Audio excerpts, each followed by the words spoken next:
దేవుని ఘనమైన నామమునకు మహిమ కలుగునుగాక. మన ప్రభువును రక్షకుడునునైన యేసుక్రీస్తుల వారి యొక్క ప్రశస్తమైన నామమునకే మహిమ ఘనత ప్రభావములు యుగయుగములకు కలుగునుగాక. సర్వాధికారి అయిన దేవుడు ఆయన గొప్ప కనికరమును బట్టి మరొక శ్రేష్టమైన శుభదినాన్ని మనకు అనుగ్రహించి దేవుని విలువైన పరలోకపు మాటలు మనము మాట్లాడుకునే భాగ్యాన్ని ఇచ్చినందుకు దేవునికి మనము ఎంతగానో కృతజ్ఞతాస్తుతి స్తోత్రములు చెల్లించవలసిన వారుగా ఉన్నాం. అదే సమయములో క్రమముగా దేవుని వాక్యం వింటూ ఆత్మీయముగా బలపరచబడుతూ ఉన్న దేవుని ప్రియబిడలైన మీ అందరికీ కూడా ప్రభు అయిన యేసుక్రీస్తు పేరట వందనములు తెలియచేయచ్చు ఉన్నాను. దేవుని బిడలారా, బాగున్నారు కదండి అందరూ? మీ అందరి ఆత్మీయ యోగక్షేమము నిమిత్తమై ఒక సేవకుడిగా నేను మానక ప్రార్థిస్తూ ఉన్నాను. ఎక్కడో పుట్టాం కదండి, ఎక్కడో పెరిగాం, కానీ ఒక తండ్రి బిడ్డలమయ్యాం. నాయనా అని పిలిచే తల్లులు నాకు చాలామంది ఉన్నారు. కొడుకులాగా భావించే తండ్రులు ఉన్నారు. తమ్ముడిలాగా ప్రేమించే అక్కలున్నారు. అన్నయ్య అని పలకరించే చెల్లెమ్మలను ఇచ్చాడు దేవుడు. తోటి సేవకుడా, నీ మాటలు మా స్థానిక సంఘాలలో మేము ఉపయోగించుకుంటున్నాం అని ప్రేమతో నా కొరకు ప్రార్థించే సేవకులను సేవకురాలను దేవుడిచ్చాడు. చాలా సంతోషం అండి. ఈ పరిచర్య ద్వారా నేను నా జీవితంలో అనేక మంది ఆత్మీయులను సంపాదించుకున్నాను అని ఎప్పుడూ సంతోషిస్తూ ఉంటాను. అందుకే ఈ దిన కాలమున మనం ధ్యానం చేయబోతున్న అంశభాగం ఏమిటి అనగా, దేవుని పిల్లలకు కలుగు ఫలములు ఏవి? దేవుని పిల్లలకు కలుగు ఫలములు ఏవి? ఫలము ఫలము ఫలము చాలా ఫలాలు ఉన్నాయి బైబిల్లో కదండి. గర్భఫలము, భూఫలము, వ్యవసాయానికి సంబంధించిన ఫలము, ఇలాగ ఎన్నో ఫలాలు ఉన్నాయి. కానీ అలాంటి ఫలాల గురించి కాదు నేను మాట్లాడాలనుకుంటున్నది. శ్రేష్టమైనటువంటి దేవుడిచ్చే ఫలాలు కొన్నిటిని మనం చూద్దాం. మూలవాక్యంలోనికి వెళ్దామా? కీర్తనల గ్రంథము 58వ కీర్తన ఒకసారి 11వ వచనాన్ని చదువుదామా? 11వ వచనాన్ని చదువుదాం. కావున నిశ్చయముగా నీతిమంతులకు ఫలము కలుగుననియు. చాలు. ప్రభునందు ప్రియమైన వారలారా, అక్కడ దేవుని దాసుడు దావీదు మాట్లాడుతూ నిశ్చయముగా నీతిమంతులకు ఫలము కలుగుననియు అన్నాడు. ఏ ఫలము? నీతికి తగిన ఫలము, మంచికి తగిన ఫలము కలుగును అన్నాడు. నిజమేనండి. మన జీవితాల్లో మనం చూస్తూ ఉన్నప్పుడు ఈ 58వ కీర్తన మీరు చదువుకోగలిగితే 3వ వచనంలో అన్నాడు, తల్లి గర్భమున పుట్టినది మొదలుకొని భక్తిహీనులు విపరీతమైన బుద్ధి కలిగి ఉంటారు అని రాయబడింది. పుట్టింది మొదలుకొని విరోధ బుద్ధి వాళ్ళది. అదే కీర్తనలోనే 58వ కీర్తనలోనే 5వ వచనాన్ని చూస్తే చెవి మూసుకొనున్నట్టు చెవిటి పాముల వలె ఉన్నారు. అంటే ఎంత దేవుని వాక్యము చెబుతున్నా చలనము లేకోకుండా చెవిటి పాము వలె అన్నాడు. చెవిటి పాముకు చలనం ఉండదు కదండి. ఆ మధ్య నేను ఒక సందర్భంలో వాక్యం చెప్పాను, ఒక ఉపమానం చెప్పాను. ఒక ఆయన చక్కటి తెల్ల షర్టు, పట్టు పంచ, టవాలు వేసుకొని ఊరి గవినిలో, అప్పుడు ఊర్లలో అందరు పెద్దలందరూ ఒక చెట్టు కింద కూర్చునే వాళ్ళు కదండి, అలాగొచ్చి ఆయన కూర్చున్నాడట. ఆ ఊర్లోకి ఒక వ్యక్తి ఎద్దును పట్టుకొని గంగిరెద్దుతో పీక వాయించుకుంటూ ఇంటింటి దగ్గర చందా అడుక్కునే వ్యక్తి వచ్చాడట. అతను ఇంటింటి కాడ అడుక్కొని ఈ గవిన్లో కూర్చున్న ఈయనను దాటుకొని వెళ్ళేటప్పుడు ఈయన దగ్గర కొద్దిసేపు వాయిద్దాము, ఈయన బాగా భూస్వామి ఉన్నట్టుగా ఉన్నాడు, ఈయన తప్పనిసరిగా నాకు ఏదైనా సాయం చేస్తాడు అని ఆయన ఎదుటిగా ఆ పీక వాయించడం ప్రారంభించాడంట. అప్పుడు పెద్దోళ్ళు పాత సినిమా పాటలు బాగా వినేవాళ్ళు కదండి. అలాగ వాయిస్తే ఎంత చక్కగా వాయించావు అబ్బాయి అని తీసి ఏదన్నా ఇస్తాడని అనుకొని వాయించి బాగా గసపెట్టాడట. అంటే ఊపిరంతా బిగపట్టుకొని ఒక పాట అంతా వాయించి తర్వాత అది తీసి బాగుంది అయ్యా అని అంటే ఆయన అన్నాడట, ఏంటి నాయనా దాన్ని అంతగా నములుతున్నావు అన్నాడంట.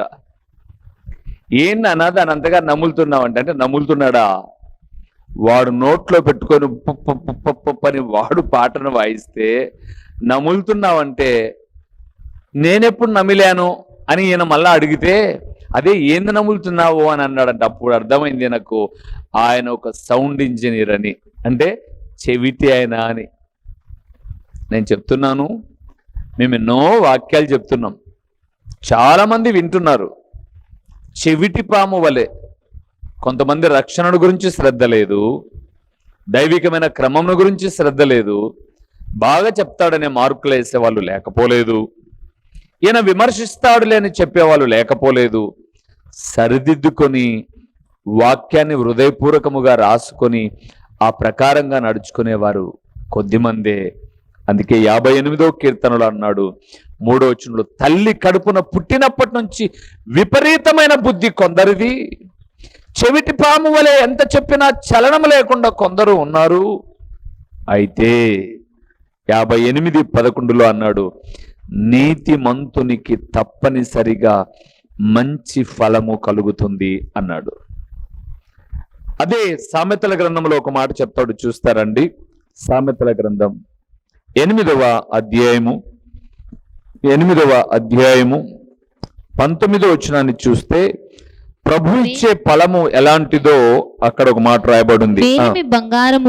మేలిమి బంగారము కంటెను అపరంజి కంటెను నా వలన కలుగు ఫలము మంచిది, ప్రశస్తమైన వెండి కంటే నా వలన కలుగు వచ్చుబడి దొడ్డది. చాలు, అక్కడ అన్నాడు బంగారు కంటే నా వలన కలిగే ఫలము గొప్పది, వెండి కంటే నా వలన కలిగే ఫలము దొడ్డది, అంటే మంచిది అన్నాడు. నిజమే ప్రియులారా, దేవుడిచ్చే ఫలము గొప్పది, మంచిది. దేవునందు ప్రియులారా, ప్రభు ఇచ్చే ఫలాలు చాలా శ్రేష్టమైనవండి. 127వ కీర్తనలో ఆయన ఇచ్చే ఫలము గర్భఫలము యెహోవా ఇచ్చు బహుమానము అన్నాడు. ఒక మంచి ఫలము. అవి నేను ఆల్రెడీ ఇదివరకే చెప్పాను, అందుకే మరలా ఆ ఫలాల్లోనికి వెళ్ళట్లా. ఇప్పుడు నూతన కోణంలో కొన్ని విషయాలు మీతో మాట్లాడతాను. రండి, ప్రభు ఇచ్చే మొట్టమొదటి ఫలం ఏంటో చూద్దాం. మలాకీ గ్రంథము 2వ అధ్యాయము 2వ వచనాన్ని ఒకసారి మనం చూద్దాం. ఆయన ఇచ్చే ఫలం ఏంటో. సైన్యములకు అధిపతి యెహోవా సెలవిచ్చినదేమనగా, మీరు ఆ ఆజ్ఞను ఆలకింపకయు నా నామమును గణపరచునట్లు మనఃపూర్వకముగా దానిని ఆలోచింపకయు ఉండిన ఎడల నేను మీ మీదికి శాపము తెప్పించి మీకు కలిగిన ఆశీర్వాద ఫలమును శపింతును. చాలు ప్రియులారా, అంటే దేవుని మాట వినకపోతే మీకు ఇది వరకు కలిగిన ఆశీర్వాదపు యొక్క ఫలాన్ని నేను శపిస్తాను అన్నాడు. అంటే శపించుకోకుండా దేవుని మాట వింటూ ఆ ప్రకారముగా నడుచుకుంటూ ఉన్నామనుకుందాం, అప్పుడు మనకి ఏ ఫలం కలుగుతున్నట్లు? ఆశీర్వాద ఫలము కలుగుతున్నట్లు. ఆశీర్వాద ఫలము కలుగుతున్నట్లు. ఇప్పుడు మీరు అడగచ్చు, ఆశీర్వాద ఫలం అంటే ఏంటి అని అంటే, ధన ధాన్య సమృద్ధి అని ప్రసంగి గ్రంథము 5వ అధ్యాయం 19వ వచనంలో రాయబడింది. ధన ధాన్య సమృద్ధే కాదు, అన్నపానములు పుచ్చుకొని కష్టార్జితము వలన సుఖముగా ఉండుట ఆశీర్వాద ఫలము. దేవునిందు ప్రియులారా, ఈరోజు చాలా మందికి ధనధాన్య సమృద్ధులు ఉన్నాయి, కానీ కష్టార్జితాన్ని భుజించే యోగ్యము లేదు. చాలా మంది కష్టపడుతున్నారు, ఆ కష్టార్జితమును భుజించే భాగ్యము లేదు చాలా మందికి. అందుకే ఒక దైవజనుడిగా జ్ఞాపకం చేస్తున్నాను, దేవుని యొద్ద ఆశీర్వాద ఫలం ఉంది. అది నువ్వు ఆయన మాట వినకపోతే ఫలాన్ని పోగొట్టుకుంటావు. నీకు ఒక ఉపమానం చెప్పాను. బాలాకు అనబడే రాజు ఇశ్రాయేలుల సైన్యాన్ని లేదా సమూహాన్ని చూసి, వీరితో యుద్ధం చేసి గెలవలేం, కాబట్టి వీరిని ఎవరైనా శపిస్తే వాళ్ళే చస్తారు, మనకు చేతులకు మట్టి అంటదు అనుకొని నోటి మాటతో శపించగలిగిన సామర్థ్యం కలిగిన భక్తులు ఎవరైనా ఉన్నారా అంటే బిలాము అనబడేవాడు ఉన్నాడయ్యా, మంచి ప్రవక్త అనగానే ఆయన్ను పిలిపించండి రా, వీళ్ళని శపిస్తారు అన్నాడు. బిలామును పిలవడానికి వెళ్తే బిలాము దగ్గరికి నాయకులు కొంతమంది అధికారులు వచ్చి, అయ్యా నిన్ను బాలాకు రాజు రమ్మన్నాడు అని అంటే, నేను అంత ఈజీగా రానయ్యా, దేవుని ఎదుట ప్రార్థన చేస్తాను, ఆయన పొమ్మంటే వస్తాను, వద్దంటే ఆగుతాను అన్నాడు. సరే పోయి చేయిపో అన్నాడు. అప్పుడు వెళ్ళి వీళ్ళు ప్రార్థన చేశారు, ఈయన ప్రార్థన చేశాడు. దేవుడు అన్నాడు, వారు ఆశీర్వదించబడిన వ్యక్తులు, వారిని నువ్వు శపించద్దు, పోవద్దు అన్నాడు. నేను రాను దేవుడు చెప్పాడు అంటే బాలాకు వెళ్ళి చెప్పారు. బాలాకు ముందు పంపించిన వాళ్ళకన్నా గనులైన నాయకులను అధికారులను పంపించి కొన్ని బహుమానాలు ఇస్తాను రా అంటే అప్పుడు కూడా ప్రార్థన చేశాడు. దేవుడు వద్దు అన్నాడు. బాలాకు మరలా ఘనమైన వ్యక్తులను పంపించాడు, బహుమానాలు ఇస్తానగానే బహుమానములు ఆశించిన బిలాము వెళ్తానులే ప్రభువా అన్నాడు. వెళ్ళు, కానీ వారిని నువ్వు దీవించి రావాలి, ఆశీర్వదించి రావాలి, శపించి రాకూడదు అన్నాడు. ఇప్పుడు వెళ్తున్నప్పుడు గాడిద మాట్లాడింది, అవన్నీ వేరే విషయాలు. ఆయన వెళ్ళిన ప్రతి ప్రదేశంలో దేవుడు దీవించు దీవించు అని చెప్తున్నాడు. బాలాకేమో మనసు నొచ్చుకుంటున్నాడు, ఏంటి నేను పిలిపించిన ఉద్దేశం ఏంటి, నువ్వు ప్రతి స్థలంలోనికి వెళ్ళి వాళ్ళని ఆశీర్వదిస్తావు అని అంటే, దేవుడు ఆశీర్వదించమన్నాక నేను శపించలేను అని చెప్పాడు బిలాము. కానీ చివరికి వచ్చేటప్పుడు బాలాకు ఒక చెడ్డ ఆలోచన ఇచ్చి వచ్చాడు. వీరు ఆశీర్వదించబడిన వ్యక్తులు, వీరిని నేను శపిస్తే శాపము రాదు, వీరేదైనా తప్పు చేస్తే దేవుడే వీరిని శపిస్తాడు, వీరికున్న ఆశీర్వాద ఫలాలు పోతాయి. నువ్వేం చేయాలంటే ఆ మోయాబులో అందగత్తలైన స్త్రీలను పంపించి వీరు మద్యము తాగి వారితో పాపము చేసేటట్టుగా ప్రేరేపిస్తే ఆ వ్యభిచార కారణాన్ని బట్టి దేవుడు వీరిని శపిస్తాడు అని చెప్పాడు. అలాగే బాలాకు చేశాడు. వేల మంది చచ్చిపోయారు. తర్వాత బిలాము కూడా చస్తాడు, అది వేరే విషయం. కానీ దేవుడు ఒక ఆశీర్వాద ఫలం ఇచ్చిన తర్వాత నువ్వు ఆయన మాటను మీరితే ఆ ఫలాన్ని పోగొట్టుకుంటావు తప్ప ఆయనంటూ నిన్ను ఎప్పుడు చెరుపు చేయడు. దేవుడిచ్చే ఫలము ఆశీర్వాద ఫలము. రెండో ఫలము చూద్దామా?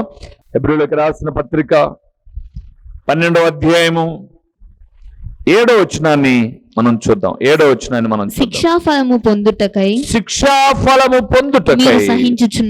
మీరు సహించుచున్నారు. చాలు. రెండవది ప్రియులారా, దేవుడిచ్చే ఫలము తన పిల్లలకు శిక్షాఫలము. శిక్షాఫలము అంటే మీరు ప్రకటన గ్రంథాన్ని 3వ అధ్యాయము 19వ వచనాన్ని చదివితే, లేదా ఇక్కడ ఇదే అధ్యాయాన్ని మీరు 12వ అధ్యాయం 7, 8 వచనాలను చూస్తే, తండ్రి తను ప్రేమించే కుమారుని శిక్షిస్తాడట. ఎందుకు శిక్షిస్తాడు అని అంటే వాడు చెడులో నుంచి మంచిలోకి రావాలని.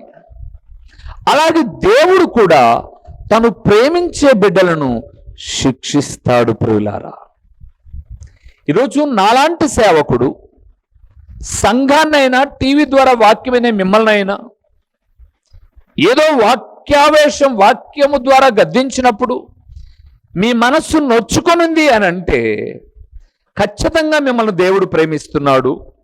అందుకే ఈ సేవకుని ద్వారా మాట్లాడాడు. మీరు నొచ్చుకున్నా సరిచేయబడాలని. అందుకే అర్థం కావడానికి ఒక మాట చెప్తాను.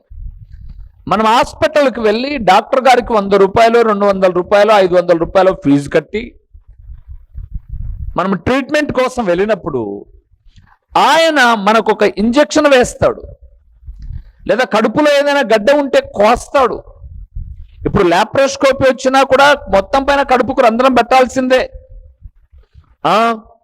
20,000 డబ్బులు ఇస్తే కడుపుకు రంధ్రం పెట్టావు, 200 రూపాయలు ఫీజు కడితే సూది వేసావు అని అంటే ఆయన సూది వేసినా రంధ్రం పెట్టినా నువ్వు మరికొంతకాలం బతకడానికి, నీ లోపల ఉన్న చెడు తీయడానికే. అలాగే దేవుని సేవకుడు నిన్ను గద్దిస్తున్నాడు అంటే దేవుడు నిన్ను ప్రేమిస్తున్నాడు. ఆ శిక్షా ఫలము ద్వారా నువ్వు యోగ్యకరమైన మార్గంలో పయనించడానికి. అది గ్రహించలేక పాస్టర్ గారు నన్నే తిట్టారు, ఈ సేవకుడు మమ్మల్నే అన్నాడు, ఆ భార్యాభర్తల సంసారం గురించి మాట్లాడాడు, కుటుంబం గురించి మాట్లాడాడు, పిల్లల ప్రేమ గురించి మాట్లాడాడు. ఇవన్నీ నువ్వు అనుకుంటే ఎవరేం చేస్తారు? ఇంకా నువ్వు దేవుని వాక్యాన్ని తృణీకరిస్తున్నావు, ఆశీర్వాదపు యొక్క ఫలాలను పోగొట్టుకుంటూ ఉన్నావు. అంతే సోదరుడా, పోగొట్టుకుంటున్నావు. అందులో ఏ విధమైన సందేహం లేదు. అందుకే దేవుడిచ్చే ఫలాలు ఆశీర్వాదపు ఫలాలు, దేవుడిచ్చే ఫలాలు శిక్షా ఫలములు. మీరు అదే 11వ వచనాన్ని చదివితే, అంటే 12వ అధ్యాయం 11వ వచనాన్ని చూస్తే ఆయన శిక్షించేది ఎందుకొరకో రాయబడింది. చూస్తారా? హెబ్రీయులకు రాసిన పత్రిక 12వ అధ్యాయం 11వ వచనం. మరియు ప్రస్తుతమందు సమస్త శిక్షయు దుఃఖకరముగా కనబడునే గాని సంతోషకరముగా కనబడదు. అయినను దాని యందు అభ్యాసము కలిగిన వారికి అది నీతియను సమాధానకరమైన ఫలమిచ్చును. ప్రస్తుతం గద్దించినప్పుడు అందరికీ దుఃఖమే, కానీ అది సహిస్తే సమాధానకరమైన ఫలాలు పొందుకుంటావు. అవును ప్రియులారా, నేను కొంతమందిని గద్దించాను. వారేం చేశారు అంటే, గద్దించారు కదా అని మందిరానికి దూరం అయ్యారు, హెచ్చరించాను కదా అని దూరం అయ్యారు. తర్వాత కొన్ని దినాల తర్వాత ఆత్మహత్య చేసుకొని చచ్చిపోయారండి. నమ్ముతారా? నిజం ప్రియులారా. మా దగ్గరకు వచ్చి పాటలు పాడే యవనస్తుడు రహస్యంగా సిగరెట్ అలవాటు చేసుకున్నాడు, రహస్యంగా మందు అలవాటు చేసుకున్నాడు. రక్షించబడింది నీకు న్యాయమా?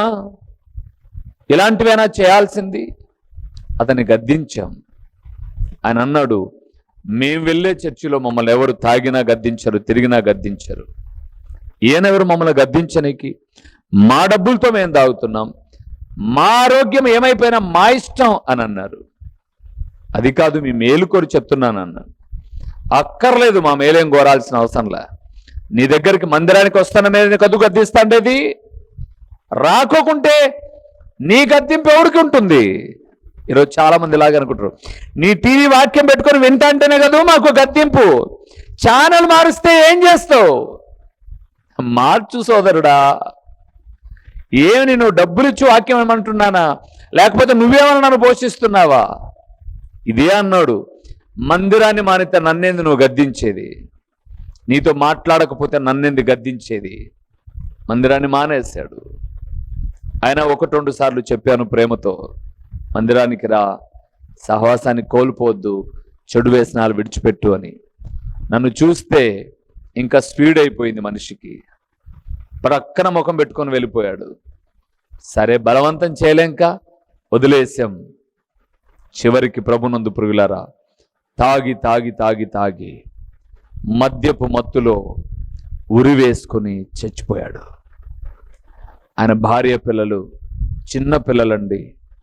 ఆయన భార్య మా దగ్గరికి ఆరాధనకు వస్తూ ఉంది. నేను జ్ఞాపకం చేస్తున్నాను ప్రియులారా, శిక్షాఫలము ఒకరోజు విడిచిపెట్టినప్పుడు సమాధానం కలుగుతుంది. ఇంకొక సహోదరుడికి చెప్పాను సంఘంలో, వద్దురా బాబు, జూదం వద్దురా, జూదం వద్దురా అని చెప్పాను. జూదం వద్దురా అన్నందుకు మందిరం మానేశాడు. జూదం వద్దన్నందుకండి. నీ సంపాదన ఎంత, నీ దురాశ ఎందుకురా అంటే మందిరం మానేశాడు. సరే ఏం చేస్తాం, సైలెంట్గా ఉన్నాం, చెప్పి చూసాం, సైలెంట్ అయిపోయాం. నెత్తికి మించిన అప్పులయ్యాయి.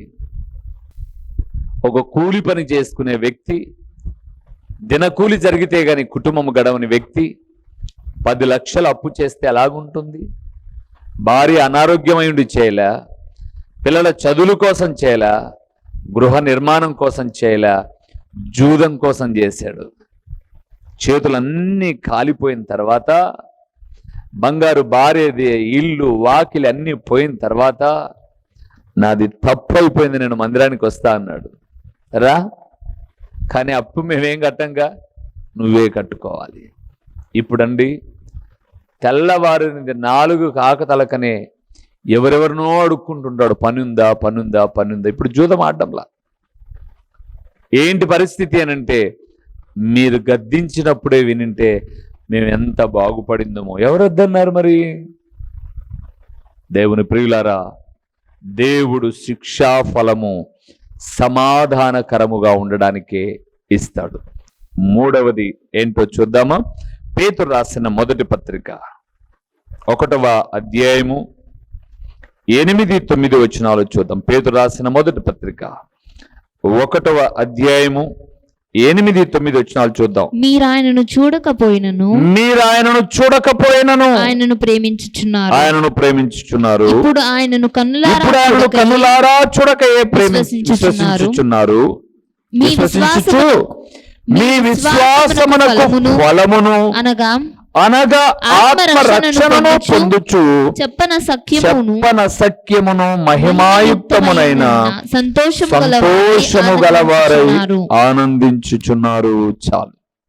3వది విశ్వాస ఫలము. ప్రియులారా, అంటే అక్కడ రాయబడింది 8-9 వచనాల్లో, మీ విశ్వాసమునకు ఫలమును అనగా ఆత్మరక్షణను పొందుచు చెప్పనాసక్యమైన మహిమాయుక్తమునైన సంతోషము గలవారై ఆనందించుచున్నారు. విశ్వాస యొక్క ఫలం ఏంటంటే ఆత్మ రక్షించుకొని సంతోషముతో ఆనందం. మీకు ఒక మాట చెప్తాను ప్రియులారా, నేను విశ్వాసిగా కొంతకాలం, సేవకునిగా 25 సంవత్సరాలు అయిపోయింది. మీకు చెప్పమంటారా? దేవుని వాక్యాన్ని ప్రకటిస్తూ నా విశ్వాసాన్ని పెంపొందించుకుంటూ విశ్వాసులను బలపరచడంలో ఉన్న ఆనందం, సంతోషం అంతింత కాదండి. సంపాదించుకోలా, విశ్వాస ఫలముతో ఆనందం. ఎందుకు? దేవా, నిన్ను పోలి నడుచుకునే విశ్వాసినిగా నన్ను ఏర్పరచుకున్నందుకు ఈ ఆనందం చాలు ప్రభువా. నాతో కొంతమంది విశ్వాసులు కూడా చెప్తారు, నిజమైన వాళ్ళు, ఆదివారపు దినాన ఎప్పుడైనా మేము మందిరాన్ని కోల్పోతే అయ్యో చాలా బాధన్నా మాకు. కొంతమంది మాత్రం మందిరానికి వస్తే కొంత బాధన్నా మాకు. ఎందుకు? గద్దిస్తాం, హెచ్చరిస్తాం, మందలిస్తాం, సరిచేస్తాం కాబట్టి. కానీ ప్రియులారా, ఎవరైతే ఆశీర్వాద ఫలం పొందుకుంటారో, ఎవరైతే శిక్షా ఫలం పొందుకుంటారో, ఎవరైతే విశ్వాస ఫలం పొందుకుంటారో, వారు వెండి బంగారు కన్నా మిన్నైన ఫలాలను పొందుకున్నట్లు. అందుకే దేవుడు మాట్లాడుతున్నాడు, ఈ ఫలాలను పొందుకుంటున్నావా? ఈ ఫలానికి తగిన ప్రతిఫలం దేవుడు నీకు ఇస్తాడు. ఇంకొక మాట చెప్పి ముగిస్తాను ప్రియులారా. లేవియా కాండము 23వ అధ్యాయం 16వ వచనాన్ని చూద్దాం ఒకసారి.